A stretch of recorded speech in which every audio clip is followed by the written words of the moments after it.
Salut, c'est Chéline. Aujourd'hui, on va voir comment faire des accords émotionnels facilement. Donc, la première étape, ça va être de créer un clip MIDI de 4 barres.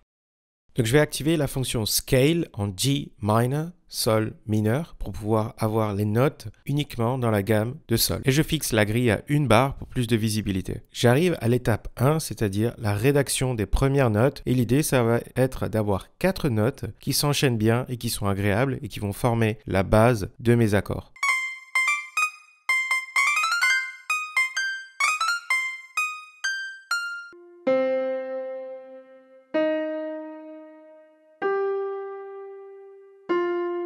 Alors là, j'ai un enchaînement de 4 notes qui me plaît, qui me semble agréable. Donc comme tu le vois, je suis resté dans la simplicité et surtout, j'ai constamment écouté parce que quelle que soit la technique, il faut toujours écouter et juger par rapport à tes goûts à toi. Maintenant, je vais passer à l'étape d'après, c'est-à-dire rajouter a seventh, c'est-à-dire une note qui va être 7 semitons au-dessus. Donc je me mets bien sur la note et je compte jusqu'à 7. Et tu vas voir, ce son-là, tout de suite, va donner un côté émotionnel à ton accord.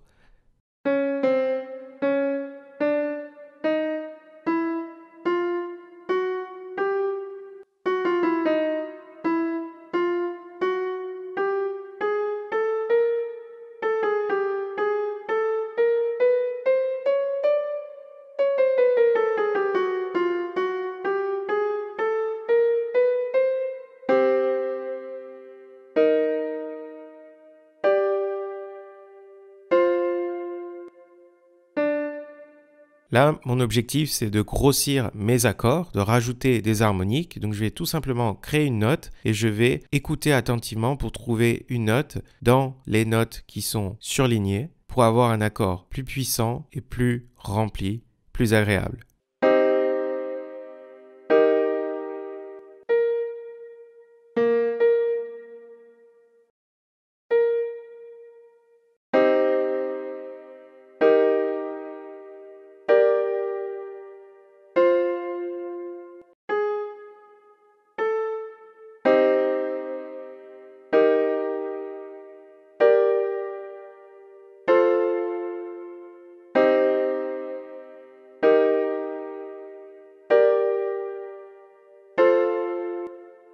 Alors déjà, là, j'ai des accords sympas qui sonnent bien, mais je veux aller plus loin dans le travail de mes accords. Et ce que je vais faire, c'est que je vais sélectionner la note au centre de l'accord et je vais appliquer une technique qui s'appelle le spreading, c'est-à-dire je vais élargir l'accord. Cette note, je vais l'augmenter d'une octave grâce à la touche Maj plus flèche. Il y a plus d'espace harmonique entre les notes et c'est surtout le caractère que ça va donner au son qui est très intéressant.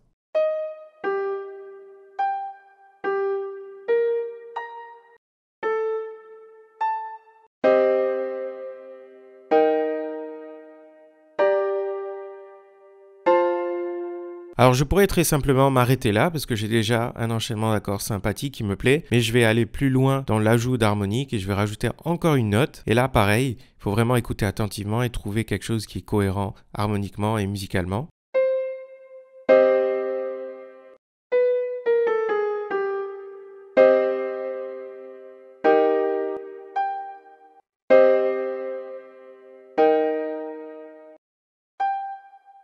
Alors là, comme tu vois, le deuxième accord a seulement 3 notes et pourtant ça donne un côté fragile qui est intéressant harmoniquement, musicalement. Donc je pourrais le laisser comme ça.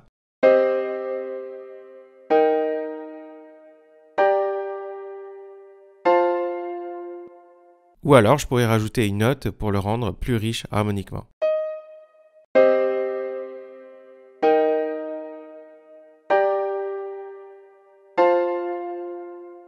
Il y a des milliers de façons d'écrire des accords harmoniques émotionnels et moi je t'ai montré une seule méthode. Et bien sûr, ce qui compte, c'est pas les règles et les techniques, c'est vraiment ce que tu entends. Il faut que ça te touche émotionnellement toi parce que tu n'es pas un prof de musique, tu es un artiste.